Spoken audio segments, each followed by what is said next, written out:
Phoena's Quest, Book 1, First Spark, by Chrissy Garwood. Chapter 16, An Unlikely Hero. With her head turned towards Barapa's chest, Phoena took comfort from his tight embrace. But she worried that such close contact was doing him harm.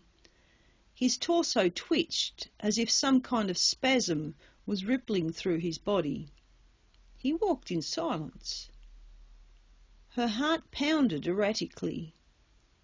Eventually it settled to match the tempo of his feet.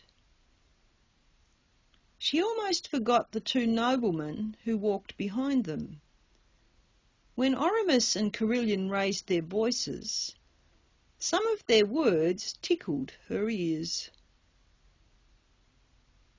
"Why did you protest so vehemently about being tested again?" Oramus asked. He sounded near. "For the same reason you didn't want to be tested," Carillion said. "I never deny it all you like. I saw your sword hand twitch. You don't want them to know the full extent of your magical capabilities either. I've been trained all my life to hide, diminish and conceal," Oramus said. "But I thought someone like you, Carillion, would want to show off your power to anyone who expressed the slightest interest. Do you think me that shallow?" "Perhaps not," Oramus conceded. "I didn't want to arrive at the King's Council and have everyone know my strengths and weaknesses. I've always suspected there were complex layers under that pretty boy exterior. I didn't want to test my theory because I would have to report back to my superiors. Why do you think I deliberately set out to alienate you upon my arrival?" "Aha!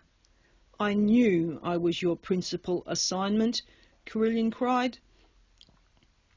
Oramus laughed. "Your imminent ascent to the King's Council at such a young age makes you the obvious target. I never cared for the plan. There have to be better ways of gaining intelligence from neighbouring countries than trying to befriend the underage heirs." "You're older than you said." "Only by a few years," Oramus conceded. "You should be thankful that I took this assignment, or they would have sent my younger brother instead. He would have given you a run for your money with the ladies. Are you married?" "Of course not. I wouldn't have accepted your challenge for our lady's affection if I wasn't free to accept her favours when I win." "You haven't won yet." "I'm thinking that neither of us is making as much progress as Viscount Barapa." "You've changed the subject," Carillion declared. "How have I done that? We were talking about how our magic has changed since we were tested as children. But I'm thinking there have been more significant changes since we met her." Phoena grew even more still. She desperately wanted to hear that the other noblemen were unchanged. The muscles in Barapa's arms were hardening as they squeezed her tightly. His breathing slowed, and she guessed he was trying to eavesdrop on the conversation too. "She has a name," Oramus said. "I know, but you're just as loath to speak it as the rest of us." "Why do you think I should be reluctant?" "There's power in the use of a personal name," Carillion said. "More so," Oramus agreed, "now that we've caught a glimpse of how much power she has at her disposal." "But how can we be sure we even know her name?" "She told us her name is Phoena," Oramus said. "I know," Carillion said, "but Lord Westonbrook called her Lady Firebird." which is why I'm certain that what she told us is true. Oramus left the words hanging there. He also talked about a fellowship. You know something. So would you, Oramus said, if you hadn't been daydreaming through your philosophy classes. Every master I've known has relied on the tale of the legendary elemental fellowship to explain our cultural alliances. The master you have here did so last week.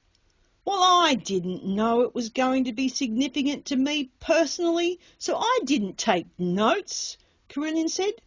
Tell me what I missed. For a few minutes the two noblemen exchanged insults. Phoena feared she would never hear about the fellowship. A tear escaped her eye. Oramus eventually moderated his tone. There's an ancient legend about a fellowship, 5 champions on a righteous quest. Each of the elements was represented by a champion, and the 5th man, who was their leader, had the full complement. He was the first one to be described as an elemental spirit. He could shape-shift to the form of a phoenix. But surely not, Carillion asked. How old do you think she is? You've changed the subject again, Carillion muttered. What does her age have to do with anything? Unless you're suggesting that she's hundreds of years old, is she the first leader reincarnated? Of course not, Oramus said. Every version of the legend agrees that the phoenix shapeshifter was mortal. He aged like the rest of them, grew old and died. There's a monument to him and his successor in the Thristian mountains. If my guess is correct, she's a direct descendant. I asked you about her age because you're more knowledgeable about women. When we first met her, Carillion said, I thought she was in her 20s, one of those plain women who might never attract a husband.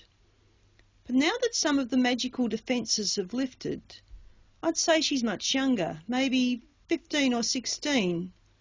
Why do you ask? Matron said Phoena's been here 13 years, which matches with other information I have accumulated. 13 years is such a distinctive phrase, like a year and a day in Barappa's fairy tale. I remember details like that. I find them exceedingly helpful in uncovering patterns and revealing secrets. Get on with it, Carillion muttered. Phoena heard what sounded like a scuffle. Oi! Keep your hands to yourself, Oramus complained. There's no need to shove me. I was merely filling in the gaps in your education. And I'm reminding you I'm not a pawn in your game. We're supposed to be working together for this fellowship. I can't argue with your logic. 13 years ago, Lord Westonbrook mysteriously disappeared from the academy. He was gone for a few weeks, Oramus said, and upon his return he announced his unexpected retirement. His replacement was installed immediately. By coincidence, Matron was appointed at the same time.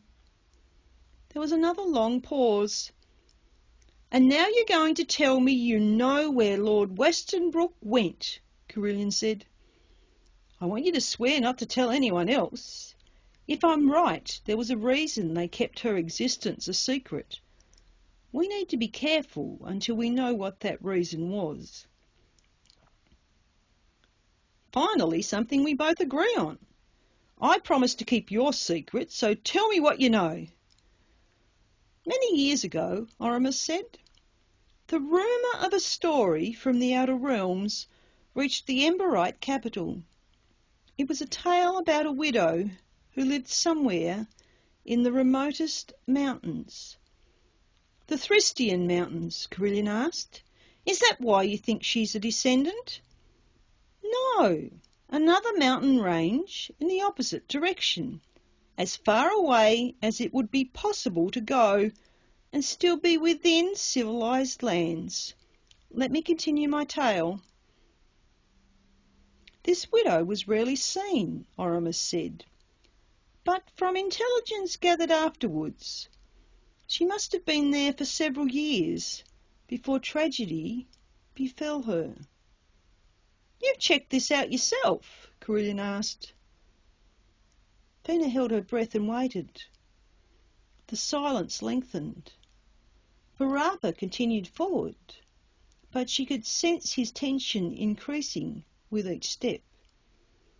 When Oramus spoke again, that nobleman seemed to have fallen further behind.